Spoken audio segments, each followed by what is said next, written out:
You ready? Yeah, I'm ready. Okay, my name is Al Hollis from Lee William and the Spiritual QCs out of Tupelo, Mississippi. How did you get started in quartet singing?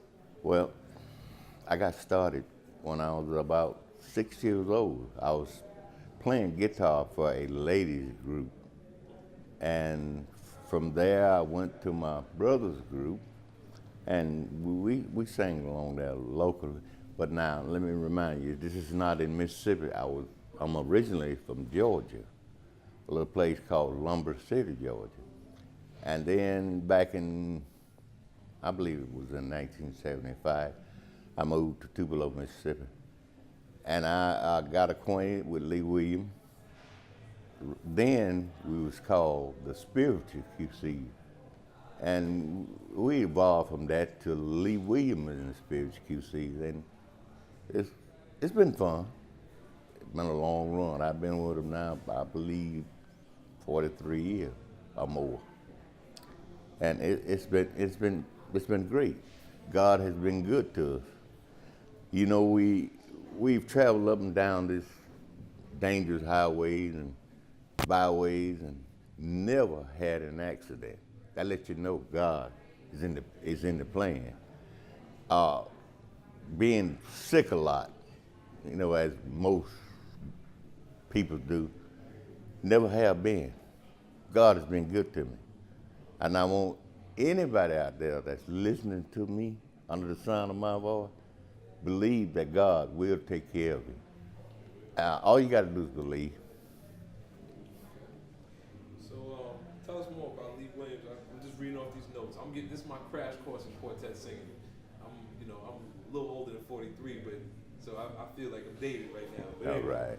Lee Williams was not known as the lead singer of the Spiritual QCs. Is that he was not known as the lead singer, Lee Williams? Right. So tell us Lee Williams' position in Lee Williams, he used to be a background man. He sung background and played bass. A brother by the name of Willie Liggins was our original lead singer. So one day he decided, well, I want to give it up. And that's where Lee stepped in, took over, and we come up with this song that says, I Can't Give Up. And we've been going on ever since. All right. Good Times album. Talk to us about that. Man, we had fun making that album. Say we had fun making Good Times album. Good Time album. Because, yeah, we had fun making Good Time album. I believe we was in Memphis, Tennessee. And, you know, all this stuff was just exciting to me. And it still is. It's still exciting. But the Good Time album, I believe it went viral, I'll put it that way. So it reached the top 10 on Billboard. So what was it about that album? What was going on at that time that maybe added to that? Well, at the time we made that album, Good Time album, I believe we was just having a good time. That's all we were doing, having a good time and inviting God to take over. Anytime you go to do something like that and you're doing it for the glory of God, that's when it will be a success. But now when you get out there and put self first, forget it.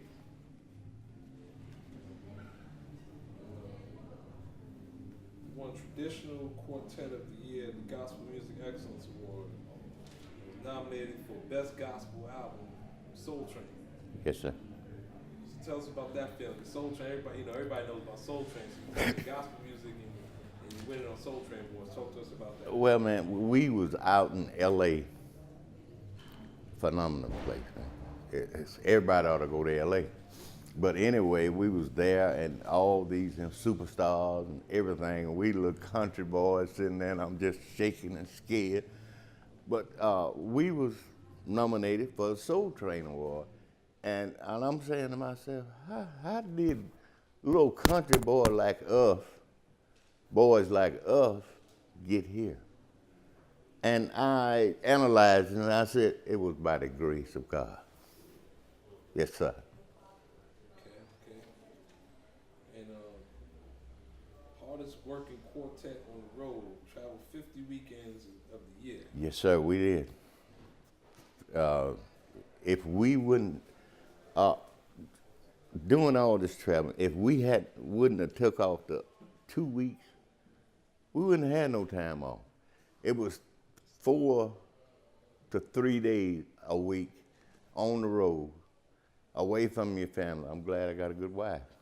Away from your family, and you didn't hardly know what home looked like. But thank God, we made it. Now, we want to talk about some of the greatest hits. Cooling Water, Another Blessing, and you already spoke, but I Can't Give Up. Let's talk about the creation of that, like how that process was, what role you might have played in it. Well, actually, Cooling Water, that was the William Brothers project.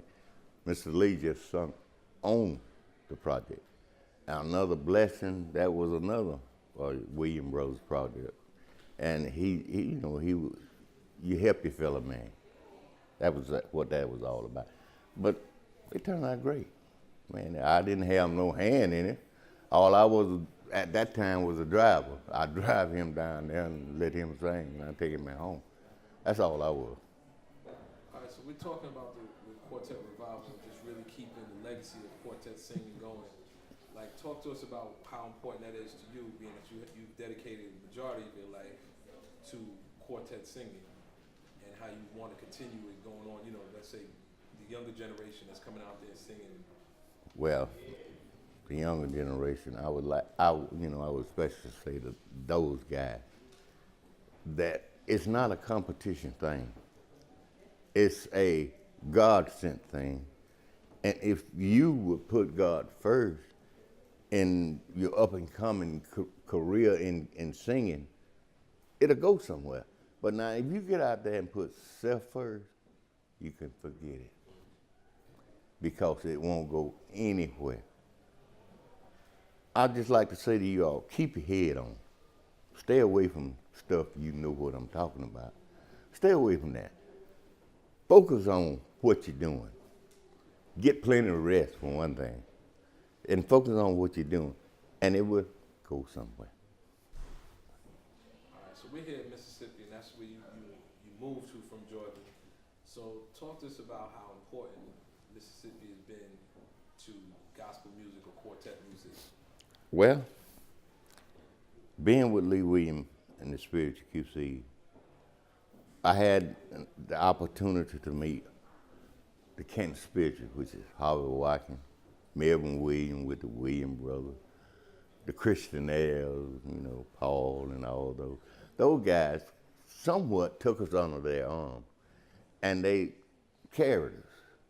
In other words, it was an inspiration to be in their presence. Oh man, ask me another question. No, I mean, we want to paint a picture of we're here in Mississippi. We want to really pay homage to. Man, those guys was phenomenal. They was guys that didn't have I'm the big me and you are the little you. They didn't have that mentality. Those guys was genuine. They wanted to help, and that's what they did. They helped. And being in Mississippi, this is Quartet nation. All good quartets come from Mississippi. Do y'all hear me? Mississippi. All right. Anything else you want to add to that? No, I just wanted to add, everybody's out tonight really in honor and support of Mr. Williams. This whole celebration is about his life. If you could just speak to, just now where he is in his life, regarding, the whole quartet and what's happening with him now. One of the things that we're doing with Tyrone outside of the documentary is that as a part of this whole movement, we want to be able to be in a position where we can help raise money to help quartet singers that may have health challenges or just issues in general. What would you say? Why do you feel that's important, especially with what y'all are experiencing right now? Well, I think that's important because most of your quartets today, they don't have sufficient benefits. You know, like somebody died. They ain't got no burial money. You know, take like me. I got all that, but I'm fortunate. There are many of those out there that's not fortunate enough to have that kind of benefit. And you know, I think this will help them. You know, reach that goal. So, Tom, is there anything particular you want to ask around the Lee Williams situation?